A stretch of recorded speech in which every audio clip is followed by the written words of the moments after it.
Jude Winniski is a former Reagan economics advisor. I'd have thought this arch-conservative would have been one of Farrakhan's sternest critics, but found him to be one of his most devout supporters. It would be very surprising or interesting for many people to know that Minister Farrakhan has a confidant and a friend who is first of all white and secondly Republican. I was taught at UCLA journalism that to be a good reporter, you don't stop asking questions until you run out of people with answers.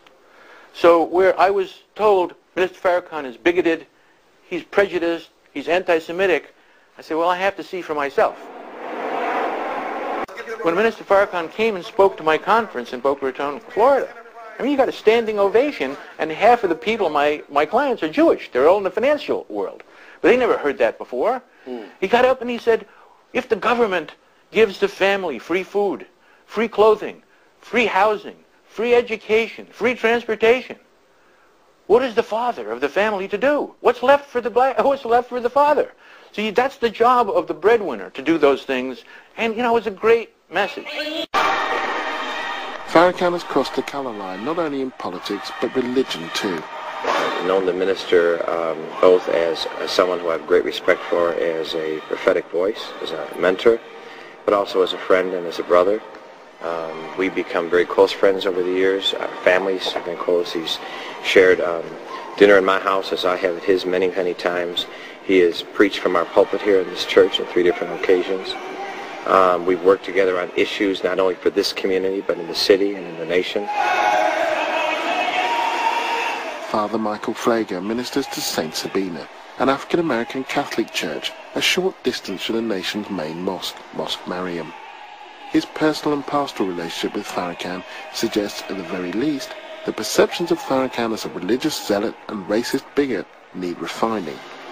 Farrakhan's friendships with both Winniski and Father Flager indicate both a far more complex value system and shaded approach than many have given him credit for. How has that relationship played, both with your immediate community and with the church?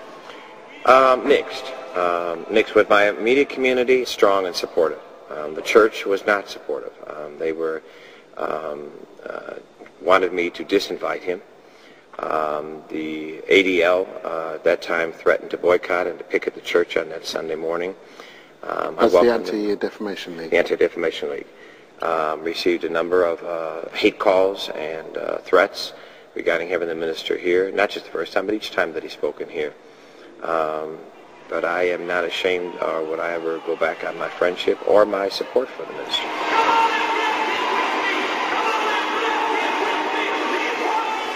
Minister Farrakhan has many times been labeled as anti-Semitic, as anti-white, as anti-Catholic. Well, first of all, I mean, our friendship certainly throws out the anti-white and anti-Catholic. Do you understand why they were upset? I think in earlier years, his passion and his emotions sometimes had him phrase things in ways that sound bites and the fringe listener could take and misinterpret. And I think that was, and I think Minister himself says that he's learned to watch more carefully how he phrases and says things. But I think the minister has been tremendously misinterpreted and defined by the media rather than listened to by the media. Senator, what has Mr. Farrakhan done to earn your respect?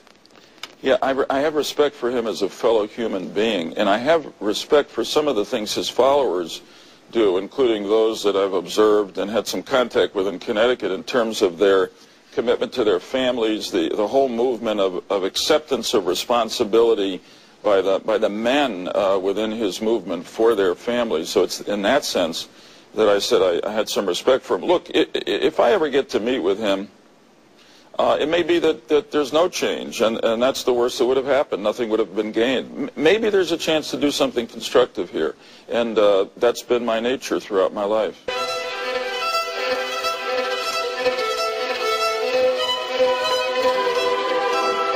Two or three people I respect, private individuals outside of politics, came to me, I thought, as, if you will, messengers from Mr. Farrakhan, and said he wants to change. He feels that his life has been threatened by prostate cancer. He doesn't want to leave a legacy of division and hate, and he'd like to meet with you. And it's in that spirit, when asked on that radio show, that I said I would be open to meeting with him. Would you insist that Mr. Farrakhan apologize for his anti-Semitic remarks as recently as 2 weeks ago before you sat down with him?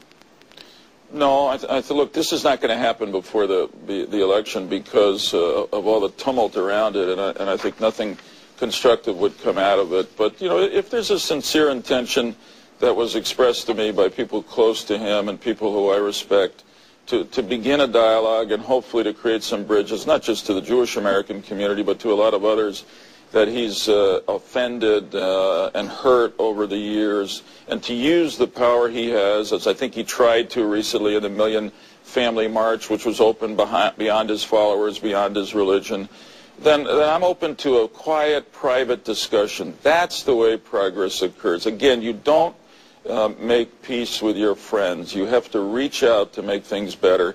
There's very little risk involved, and maybe there's a chance of progress here, of peace, of growth. You mentioned Hollywood.